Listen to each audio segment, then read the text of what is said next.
আজকে আপনাদেরকে এমন একটি গাছ দেখাবো যে গাছটিকে আমাদের আঞ্চলিক ভাষায় পিঠাহারা গাছ বলা হয়ে থাকে। এই গাছটিকে বলতে পারেন যে এই একটি গাছ, মানে এর কোনো মূল্য নেই, মানে এর কোনো কাঠের মূল্য নেই, এর কোনো ফলের মূল্য নেই, মানে এই গাছটিকে দিয়ে কিছুই করা যাবে না। এটা যদি আপনি বিক্রিও করতে যান, মানে এরকম একটি মোটা গাছ যদি বিক্রিও করতে যান, সর্বোচ্চ 200 টাকাও দিবে না, মানে এটা শুধু কাঠের জন্য। আবার অনেকেই বলে থাকে এই গাছটি কাঠ দিয়ে যদি ভাত রান্না করে ভাত বলে তিতা লাগে। এই গাছটি অত্যন্ত তিতা, কিন্তু এই গাছটিকে মানে কোনোই মূল্য নেই। অথচ এই গাছটিকে দেখেন কি পরিমাণ ফল ধরে আছে, যেগুলো কোনো খাওয়া যায় না, কোনো কাজেই আসে না। এই গাছটিকে আপনাদের আঞ্চলিক ভাষায় কী নামে বলে থাকেন বা কী নামে ডেকে থাকেন অবশ্যই কমেন্টে জানাবেন।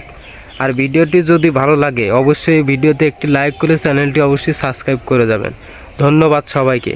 দেখা হবে নতুন কোনো একটু ভিডিওতে। ততক্ষণ সবাই সুস্থ থাকুন, সুন্দর থাকুন।